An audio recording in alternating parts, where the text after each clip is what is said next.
at 4 o'clock p.m. Eastern Standard Time. We do record these webinars and they're placed on our Business Finance Suite YouTube channel. Make sure you're following us so every time a video is added, you're notified automatically by email without having to search and find out when videos are added. Well, I'm thankful you all joined me today. We have a fun topic, and it's what the lender doesn't want you to know. It's fun in our department. A lot of us have been lenders at one point or another, many of us for many years, and that is why we moved to the advisor side and moved out of lending, because we could finally tell customers what they were doing wrong and what needed to take place in order to get approvals. And we're going to talk about that in more detail. I thought it would be a fun webinar to go over, and of course, if you have any questions, you can submit those and we'll review all questions at the end of the webinar. Okay, so let's dive in. I'll show my screen here.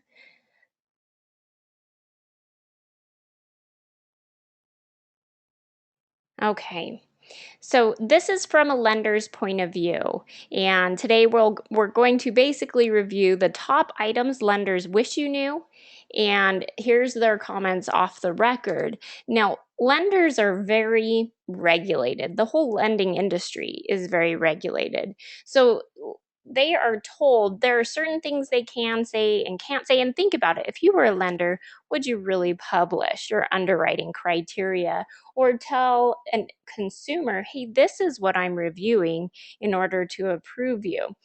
And you wouldn't.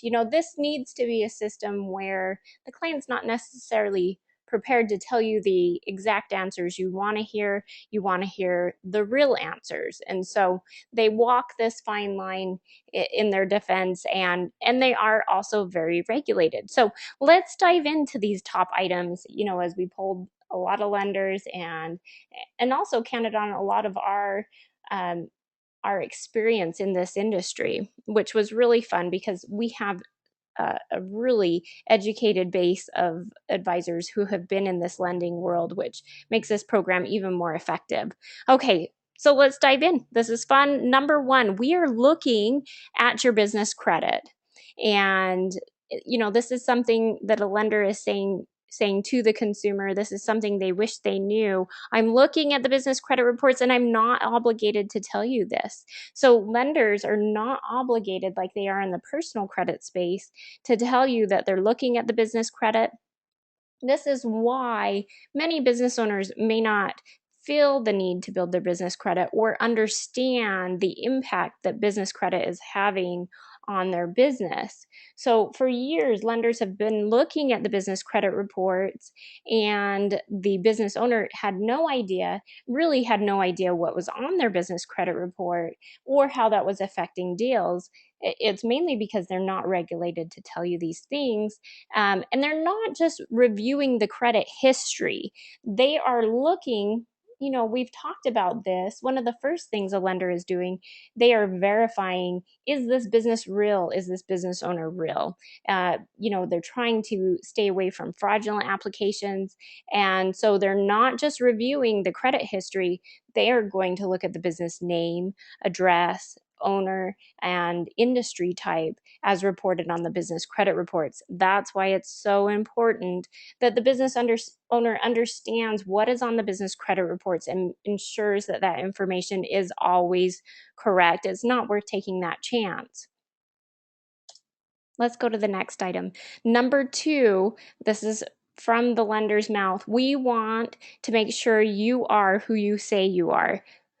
Every detail is verified, and you only get one chance. A lot of the underwriting process is automated, especially the upfront portion. So there are things that they can automate. For instance, verifying the business entity, the business address, email, phone number, the ownership, the business owner. Are they who they say they are, the individual, their address, their phone number, personal email, and so forth. All of those can be automated fairly easily. And so they have these systems where on your application, the general information is listed and they will compare it against the Secretary of State records. They will verify the 411 listing. They will verify any public record that they can get their hands on to make sure everything is lining up. Now, if it doesn't mean an automatic decline, but what it may do is generate a request for tax returns, financial statements, other documents that prove ownership or that they are who they say they are. So it's critical to do this right the first time, especially the ownership. I can't tell you how many times as a lender personally that I received an application from a business owner who wasn't even listed as an owner on the corporation. I knew they really were, but because they didn't take the time to update the Secretary of State, they were declined. And I couldn't tell them, hey, you need to go file this, and then we can look at it. I have to simply decline, and that application cannot be submitted for another 6 months. It's very automated, and really you only get one chance to do it right. So that's why it's important to understand what lenders are verifying and get it submitted the right way. That's a lot of what we do in step one. Step one is looked at as something that maybe you want to get through really quickly, but there is a sure purpose in step one. It is there for a reason. It isn't a hurdle on the way to get to financing. It really is a key part of getting financing. It's there for a reason. Those are the details, the foundation we are creating before we apply for financing. Number 3, from a lender, I feel more comfortable when I can review the owner's personal credit. That's a natural thing. They're trying to mitigate risk, right? And I feel more comfortable when I can review the owner's personal credit. Most lenders, they feel more comfortable because they feel the owner will handle the personal credit the same way they handle their business credit. And that's something tried and true that they have tested. They have statistics to back that up. And that has been a lending practice for many, many years. And it may be in the form of a personal guarantee. It may simply mean, they do a credit check to make sure there's no major negatives recently on the personal credit that's going to affect the owner and the financing that they're providing the business. So keep that in mind. There is financing that's based on the business credit only, but we've got to establish the business credit enough to offset their desire to look at the personal credit. And there are some types of financing where a personal guarantee or a look at the personal credit is just always required. It's the industry standard. Personal credit is a very refined system that's heavily regulated, and lenders feel comfortable looking at it. So we don't want to discount the importance of personal credit. It's something you need to understand as a business owner, and that you need to protect that personal credit as much as you can. Number 4, from a lender's mouth, I hate it when information is missing on an application. This was one that was standard throughout all the lenders we've talked with. Lenders are just like you. They're dredging through their business day and meeting the demands of their must-hit targets. This means that when they get a completed application, it's met with a smile. That means they don't have to search around for the important data. The other thing is, with those lenders that receive handwritten applications, they want to be able to actually read the information on there. A lot of them said, sometimes I just guess, and is that an A or is that an O? It looks like it should be an O. I'm going with that because it takes time to verify those details, and sometimes they don't have the time. So making sure that the application is legible and making sure all the details are there, it may mean that they're just a little more excited to work on that application, that it gets through more quickly, that it's a smoother application process and so forth. If it's missing out information, that means they have to call you. Maybe they push it aside while they work on the other applications until they have time. And we're talking about lenders directly here, and their behaviors, Wells Fargo, Bank of America, small lenders, big lenders, and all of those in between. The computer actually makes the decision. This is something that a lot of lenders expressed. Things have been automated over the years to help these lenders save time, and there's a lot of things that the computer can do itself. They've put together these formulas, and in the end, most of the time on deals under 100,000, the computer makes the decision.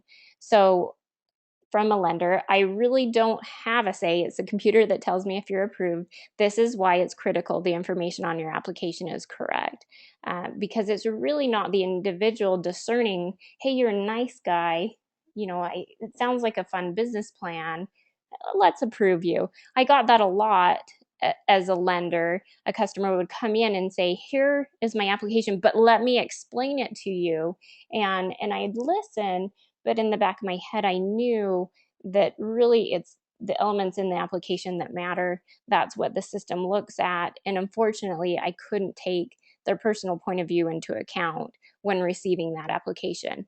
Now, that is true for deals that can be automated. So those lines, loans, credit cards under 100,000, when they get bigger, they're fully underwritten deals. It's a little bit different, and you'll want to make sure that you put on your suit and that you have all the data and information you need to answer their questions.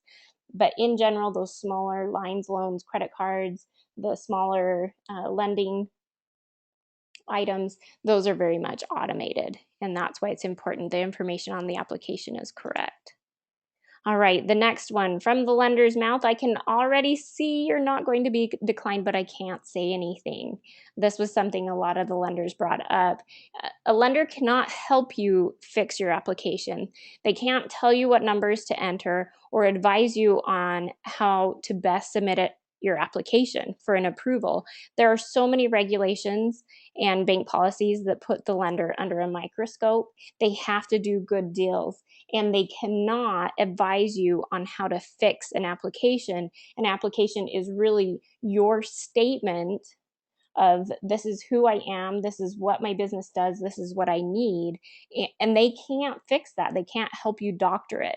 So you need to understand that when you're submitting an application. And that's really why the program is so helpful. We're helping you understand what a lender is looking at. So when you submit that application, you're giving them all the details they need. You're giving them the right answers. It's not so much doctoring it as just not leaving out information that they need, or not giving them the full picture that would then result in a decline. So keep that in mind, that lenders really have their hands tied.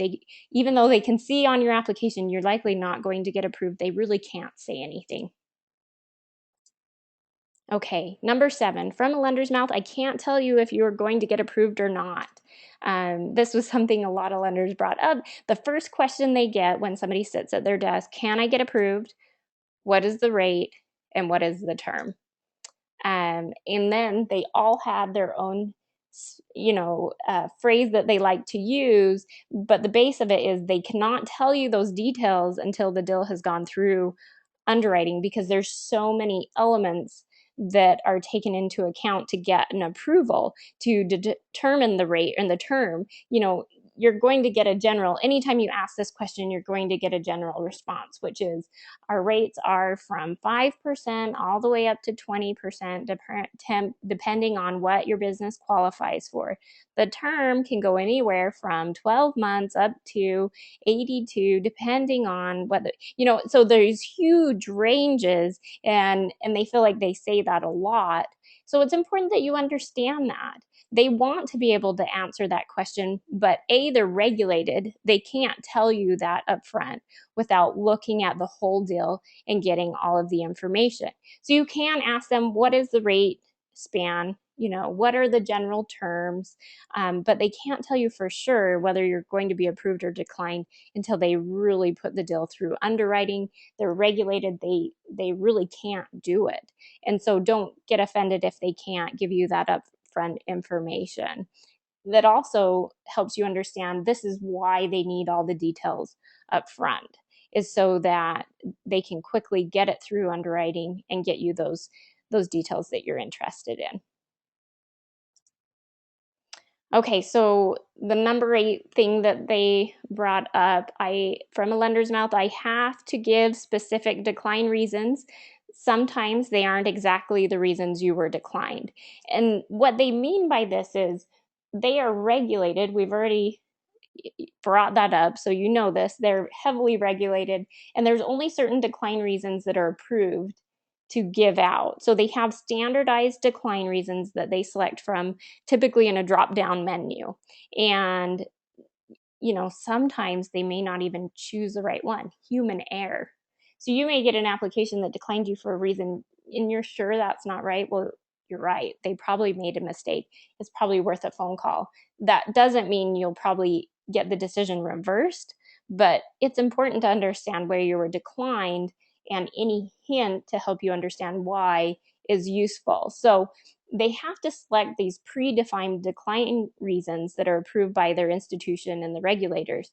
And so it doesn't always give you the detail that you're looking for. For instance, as an example, you might be declined because you weren't listed on the officer list with the state. So the lender, they did their automated check to see if you were listed as an officer. You weren't. And so therefore it's too risky. They don't want to look at it any further. So the system automatically declines.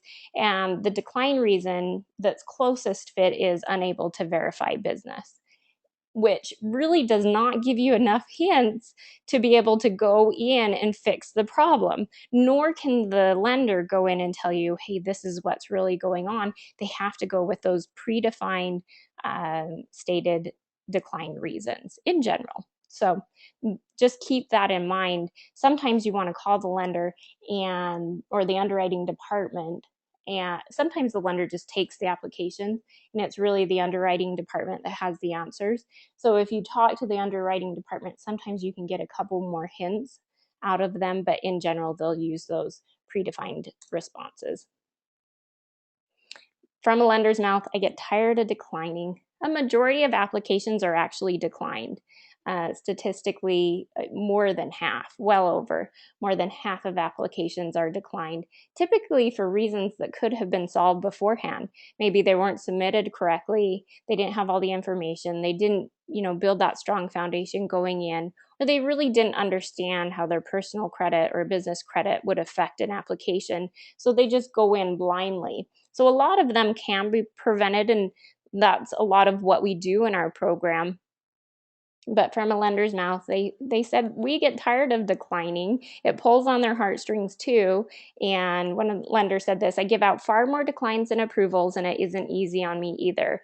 I have to hit my goals, but spend most of my time with deals that won't close. So it gives you a glimpse into their world and how they are motivated. Number 10, sometimes the squeaky wheel gets the grease. And one lender said, even though the system makes the decision, sometimes you can change a no to a yes, but it isn't easy. You can call and press your way through managers to get a real second look. But keep in mind, if you were already approved or have other credit, a real person looking at your file might hurt more than help. So what they were saying here is basically, if you get a decline, if you call the underwriting department or you call the customer service line, can I talk to your manager? If you can tell they're just the customer service manager, can I talk with the underwriting department? Oh, we can't let you through. I really need to talk to the underwriting department. There's a set way to do this, to kind of push through those barriers. And sometimes you can get a no turned into a yes. I see this a lot with our trade accounts, where they'll get a no, but then if they call in, they get a yes right on the phone. And it just makes you wonder, how it operates that way, kind of frustrating. But without that phone call, they would have just relied on that first answer. Now, there are situations where a client may already have some financing with a bank, and if they call in, since most applications are approved via automated processes, if somebody really looks at it and they notice something out of line, they do have the right to decrease a revolving line of credit, close something out, and so on. So you want to keep that in mind. I've had customers, or I've heard of instances where someone had a small approval come through. They called, I want more. They did a manual review and they got triple the amount. I've also heard of instances where they got that small approval, they called in, I want a manual review, and then the whole approval was taken away. So keep that in mind that it's there. You just have to do it wisely and take all those different elements into account. All right, so this is fun. It's fun to kind of hear what lenders are really thinking, so that you can understand, how that whole world works. So, number 11 from a lender, if you applied at a different bank, you would have been approved. Of course, they can't, tell you, hey, my bank can't do this deal, or you're not going to get as much with my bank, but if you went down the road, you would get more. Um, so every bank has different underwriting standards, and it's important to understand that each bank specializes in different kinds of lending.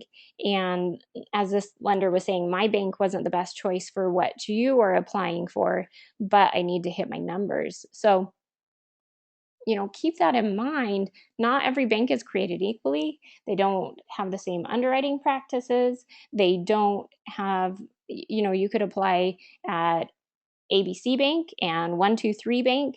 The application could have been exactly the same, and you would have got 20,000 at ABC and 70,000 at 123. It's really different underwriting practices, different um, processes, and so forth.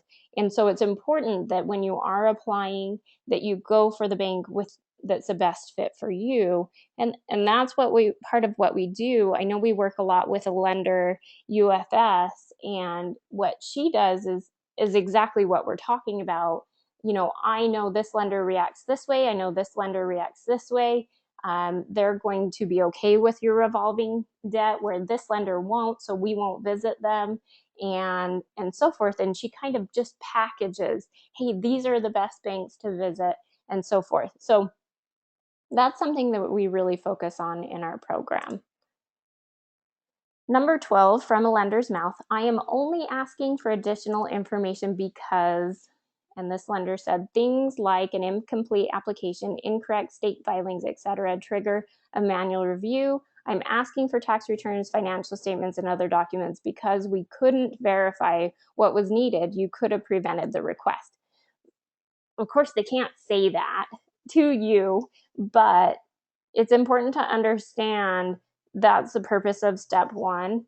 If they can't see that you're listed with the corporation, or you haven't renewed your annual filing, and so forth, if everything doesn't check out, or maybe there's a different business address on your DMV file than there is on your application, then they're going to ask for more documentation, and it could result in a decline. Think about it. Before, it was a stated application. Now they have to ask for a tax return to verify just really the business name and address. But since they have the document, they're going to look at the revenue numbers, and it could result in a decline where if you would have had those items in place up front, then the additional documentation request wouldn't have occurred, and it could have been an approval. So keep that in mind. That is the purpose of step one. I'm a huge advocate of building that foundation, taking the time, not rushing, and really having your entity set up correctly. Not every underwriter underwrites the same way. And so step one really prepares you for any underwriting situation you'll run into throughout the life of your business. Okay, number 13, this is from a lender. Policy is constantly changing. Lending policy is constantly changing. Check with me in 6 months. Guidelines, the economy, and so forth, they're always changing. It's a constant moving thing that lenders are always changing their policies, the rates, the terms, their standards or so forth are always changing. We're hearing about a lot of lenders easing their mortgage underwriting processes and so forth.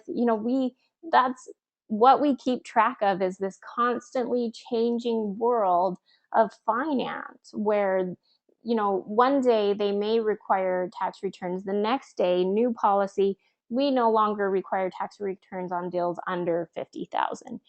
So these things are constantly changing. That's why I'm a huge advocate of getting your finance blueprint every 6 months. As often as you go to the dentist, you should renew your finance blueprint with the advisor team, because policies are always changing, your business is always changing, and we want to make sure you're always maximizing on any of that potential you have to get financing. And so it's important to understand that this is not a stagnant area. This is something that's always developing. All right, so let's check with questions. Today was fun. Let's see here. Oh, darn it, we should have checked for questions sooner.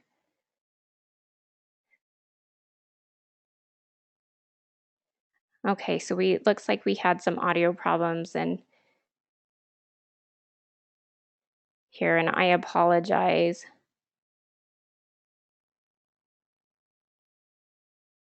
Here, let's see. I don't know if you can still hear me. I do have some still listening in.